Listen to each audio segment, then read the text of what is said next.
What is this material that Dr. Schweitzer found inside a dinosaur bone in 2005? Why was it reported on 60 Minutes, NBC News, BBC, and other news outlets around the world?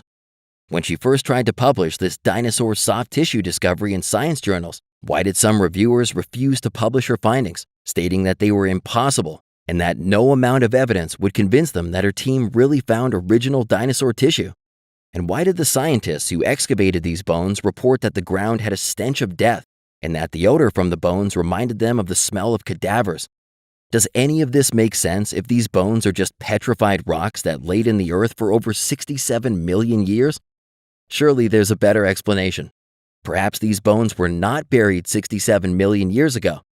If an enormous watery catastrophe recently buried these creatures under tens of feet of mud just thousands of years ago, could the worldwide flood described in the Bible be the correct explanation? Stay tuned to find out. Did you know that Dr. Schweitzer's mainstream discovery that hit the news in 2005 is just the tip of the iceberg? Hundreds of secular scientists from around the world have published over 120 science articles describing original biomaterials from dinosaurs and other ancient creatures throughout the geologic column since 1954.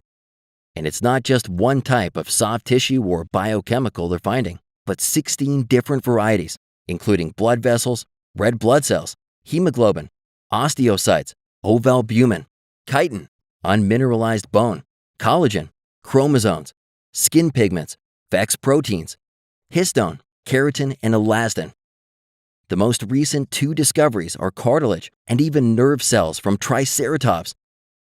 What's so amazing about these findings is that the entire paleontology field, with thousands of scientists, completely missed these original short-lived biomaterials. Why? Because they simply believed they were just hardened rocks based on their millions of years worldview. Derek Briggs is curator of invertebrate paleontology at the Peabody Museum at Yale University.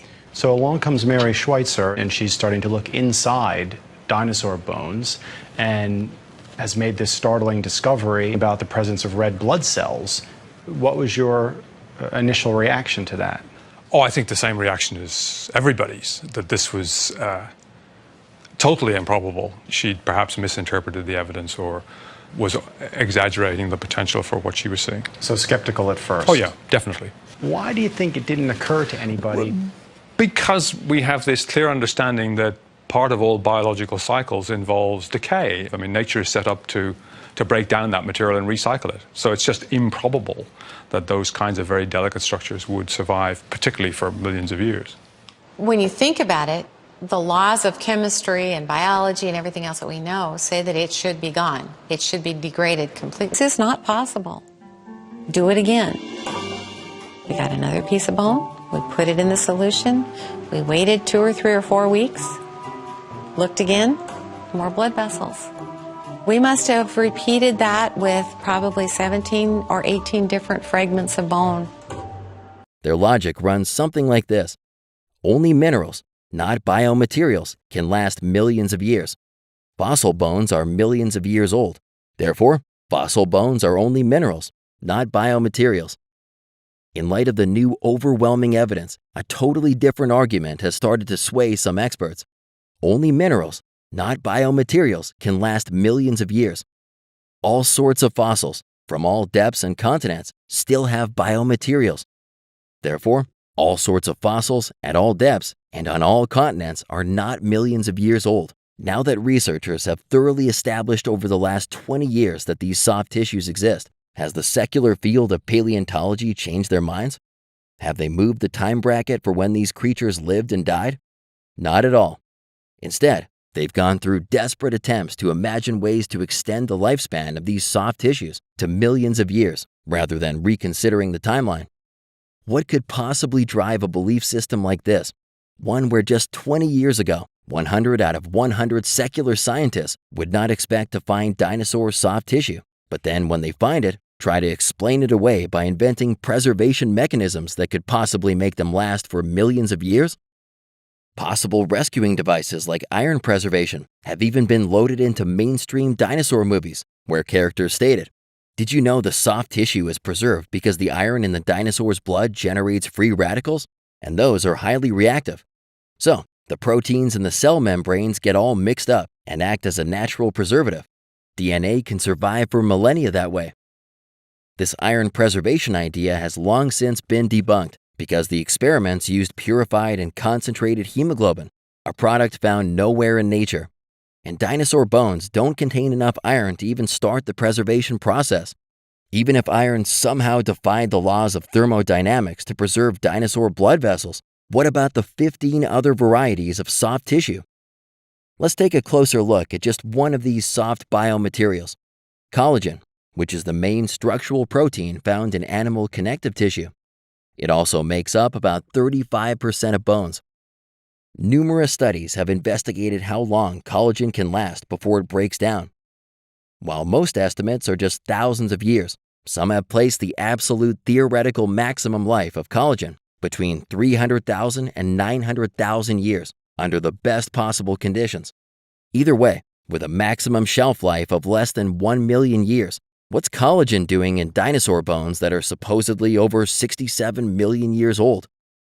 So, what really happened to the dinosaurs?